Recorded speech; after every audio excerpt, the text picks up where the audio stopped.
इच्छाद्वेषसमुत्थेन द्वन्द्वमोहेन भारत सर्वभूतानि सम्मोहम् सर्गे यान्ति परन्तप। भरतवंशी अर्जुन, इच्छा और द्वेष अर्थात राग द्वेषादि द्वंद्व के मोह से संसार के संपूर्ण प्राणी अत्यंत मोह को प्राप्त हो रहे हैं, इसलिए मुझे नहीं जान पाते। तो क्या कोई जानेगा ही नहीं? योगेश्वर श्री कृष्ण कहते हैं, येषां त्वन्तगतं पापं जनानां पुण्यकर्मणां ते द्वन्द्वमोह निर्मुक्ता भजन्ते मां दृढ़व्रताः। परंतु पुण्य कर्म अर्थात जो संस्कृति का अंत करने वाला है, जिसका नाम कार्यम कर्म, नियत कर्म, यज्ञ की प्रक्रिया कहकर बारंबार समझाया है, उस कर्म को करने वाले जिन भक्तों का पाप नष्ट हो गया है, वे राग द्वेषादि द्वंद्व के मोह से भली प्रकार मुक्त होकर व्रत में दृढ़ रहकर मुझे भजते हैं। किस लिए भजते हैं? जरा मरण मोक्षाय मामाश्रित्य यतन्ति ये ते ब्रह्म तद्विदु कृत्स्नम् अध्यात्मं कर्म चाखिलम्।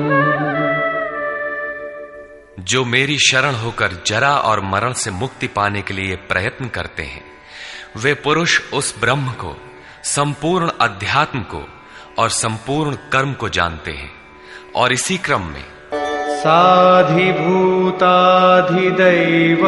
मां साधियज्ञं च ये विदुः प्रयाणकालेऽपि च मां ते विदुर्युक्तचेतसः। जो पुरुष अधिभूत, अधिदैव तथा अधियज्ञ के सहित मुझे जानते हैं, मुझ में समाहित चित्त वाले वे पुरुष अंतकाल में भी मुझको ही जानते हैं, मुझ में ही स्थित रहते हैं और सदैव मुझे प्राप्त रहते हैं।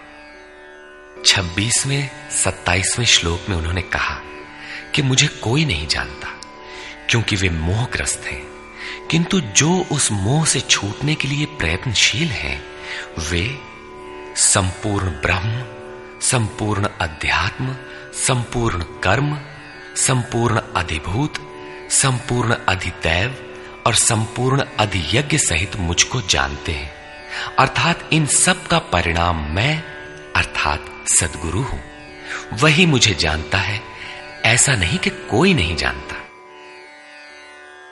निष्कर्ष, इस 7वें अध्याय में योगेश्वर श्री कृष्ण ने बताया कि अनन्य भाव से मुझ में समर्पित होकर, मेरे आश्रित होकर जो योग में लगता है, वह समग्र रूप से मुझे जानता है।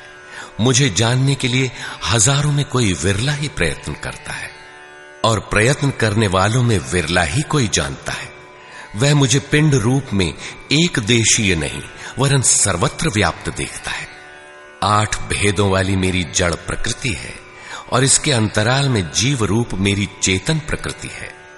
इन्हीं दोनों के संयोग से पूरा जगत खड़ा है। तेज और बल मेरे ही द्वारा है। राग और काम से रहित बल तथा धर्मानुकूल कामना भी मैं ही हूं। जैसा कि सब कामनाएं तो वर्जित हैं, लेकिन मेरी प्राप्ति के लिए कामना कर, ऐसी इच्छा का अभ्युदय होना मेरा ही प्रसाद है। केवल परमात्मा को पाने की कामना ही धर्मानुकूल कामना है।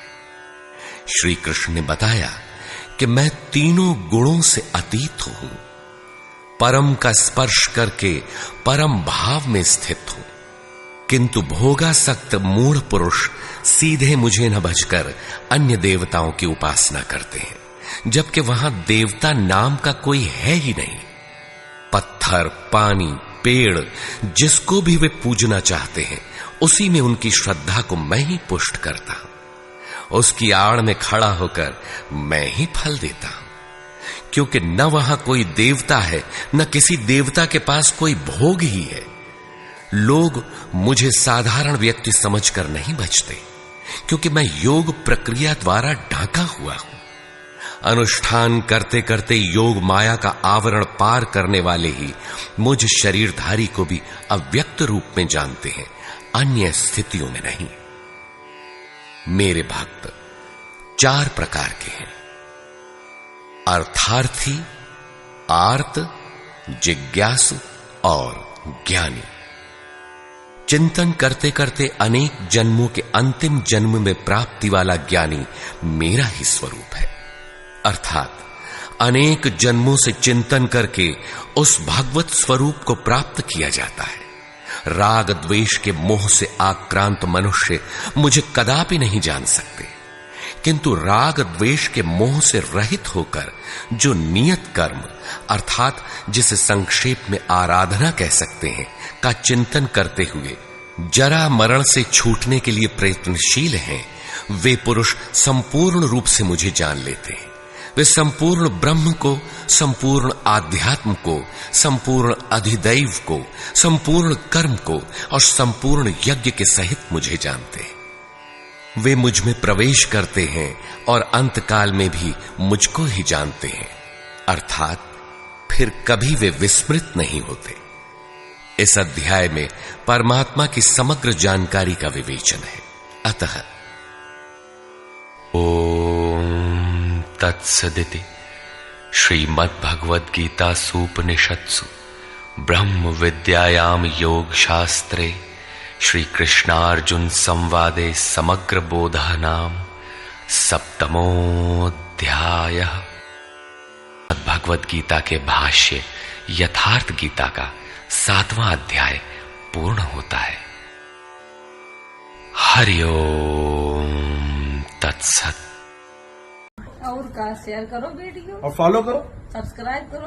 सब्सक्राइब भी करवा देंगे, प्लीज करवा दीजिए। करवा दो भैया, फॉलो कर लो आप लोग, सब्सक्राइब भी कर लो।